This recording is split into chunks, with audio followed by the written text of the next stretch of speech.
Hello everybody, welcome back to another episode of Let's Play Pokemon Sapphire with yours truly, Mudkip Rocket Ship 3003. Right here we're gonna get the HM Flash, so that's gonna be pretty good, and unfortunately I'm not gonna be able to talk too much about the gameplay again, because I have part 2 of the rest of my argument. So, again, quick disclaimer, it's not supposed to be to slam MattPat for his theory. I just want to put it out there. Anyways, I'm sorry, hypothesis, not theory. Anyways, so back to our argument. So, last time we were talking about how, you can't really blame characters for gameplay, because, you know, it's just one of those things where, like, you know, like, they don't really have any sort of control over what it is you choose to do. So, with that in mind, we go over to, the whole bit about, wait, where did I leave off again? I'm gonna pause it real quick. Okay, so now that I remembered where it is that I left off with my last argument, I was about to get to the part about how he says that Mario is an animal abuser. So, first things first, the whole deal with Yoshi's is that the first example that he has is the well, for Yoshi's anyways, is the fact that in Super Mario World, you can just jump off of a Yoshi and just drop it into the cliff. That's debunked because, like I said, characters are not responsible for the actions of the player. Anyways, so, after that, then, what was it? Oh yeah, so, okay, I'm sorry, I'm just kind of at a loss of where to begin with this part, but, the whole deal with Donkey Kong, is kind of, it's really convoluted, and there's a lot of different things, there's a lot of digging around that you need to do in order to actually prove any of this, so that's why I saved this for last. But anyways, so I have to start off with saying that, well, the Mario that we see in Donkey Kong, is the game Donkey Kong, is not the Mario we know today.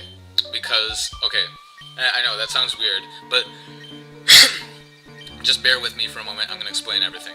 So, what happens is, you have to look at multiple different games to get the full story. So, you have the whole deal with, the Cranky Kong, Donkey Kong thing, where you know that Cranky Kong is the Donkey Kong from the games, and you know that he's the old guy. And then you know that the DK that we know is Donkey Kong Jr. And so that's all well and good. You know that that's like, okay, we know that like, we can just accept that as fact. So, once we've established that DK we know as now is that Donkey Kong Jr., but if we also look at the storyline of Yoshi's Island DS, yeah, I know that game. But anyways, if we look, we see Baby DK. We see that is another appearance he takes in one of the stages of his life. It's not something like, oh, it's just like cross-dimensional stuff. No, that Baby DK we see riding Yoshi is the same as Donkey Kong Jr. from the other game. So we have to say, okay, those two characters are equivalent. They're the same person. So if then we take a look over here at the main game and say, oh wait, that's right, the main baby that you're trying to take home is Mario. And in the same game, Mario and like the Mario we know and Baby DK are the same age. And for now, we'll just assume that they age at approximately the same rate. But we know that in that game where DK is young, Mario is also a baby. So how on earth could Mario all of a sudden be an adult when he's gonna go try to rescue his, when baby DK is gonna go try to rescue his dad? So that would imply that humans mature incredibly faster than primates, which is not the case. So obviously the Mario in that game cannot be, and I can't stress this enough, it cannot be like the Mario that we know. You could speculate that it's Mario's dad, which would make sense, given like the whole rivalry between Mario and DK, because it's like, oh, well, your dad was being a jerk to my dad, so I had to give you, so my dad gave him payback, and then, Mario's over here like, oh, well, your dad stole my dad's girlfriend, or my mom, so he took care of that problem. And, you know, it's just like the vicious cycle going on. And so that would mean, this segues perfectly into my next segment, that, that if that old Mario is the new Mario's dad, then that must mean that Pauline is Mario's mother. It has to be that way. So, with that in mind, we can say that the whole deal with the March of the Minis game, Mario wasn't just taking out some girl to this event. No, he had this whole thing, and he was probably, like, since it was in reference to the old Donkey Kong games, it was probably Mario doing, like, a thing in tribute to his father, and so he thought, hey, I'm doing this thing, and I think I should invite Mom as a special guest. So he calls up his mom and says, hey, Mom, do you want to be a special guest at this event that I'm putting on? It's in memory of Dad. And she's like, oh, sure, honey, I'll just come over in my fancy red dress since you like wearing red now. And so that's what they do, is she just decided to coordinate with her son. And to me, that always kind of made more sense than thinking that Mario and Pauline were the same age, because I don't know about you, but for some reason, like, every time I looked at Pauline, I always got the feeling of, like, just, I don't know, she just seemed, like, semi-significantly older than Mario. I mean, I know, like, some people will probably argue it doesn't really look that much like otherwise she'd have, like, obvious, like, age lines or whatever, she'd be wrinkling or whatever, but I'm sure that Mario's mother takes good care of herself, and maybe she's not that old either, so I don't know, that just made more sense to me that Pauline is actually Mario's mother, so that much for the last point is disproven.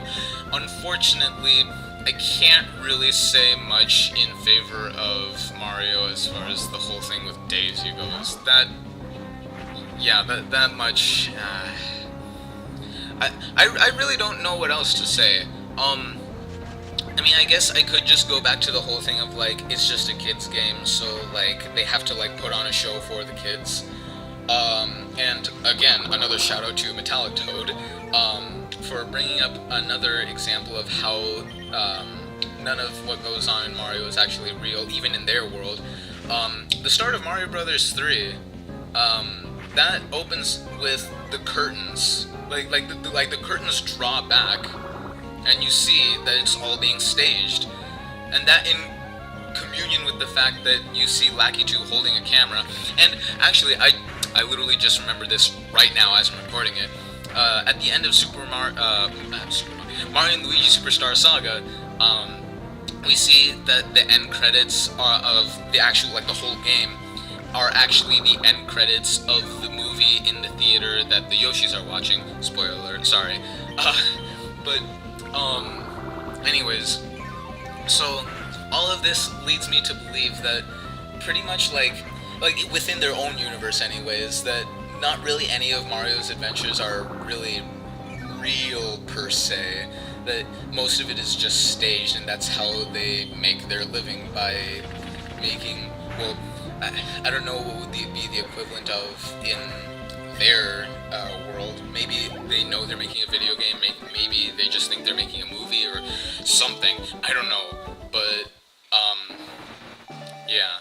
Anyways, so since I'm ending off the argument, I'm just gonna have to say right here that you guys are probably noticing right about now that Sting was originally a Wurmple there, and I didn't show it evolving into a Silcoon. That's because a little while back, when I caught Sting initially, I thought to myself, okay, what if Sting doesn't evolve into a Silcoon? Because honestly, I really prefer to have Beautifly on my team than Dustox, so I just caught a Silcoon just to make sure, and I named it Sting, just so I didn't have to go through the process of catching a bunch of Wurmple and hoping to get one like that. But anyways, so I guess that's going to be the end of the video, so thanks for watching. Comment if you have anything to add, like if you did, and subscribe if you want more. And I guess I'll see you next time, and of course, take care everyone.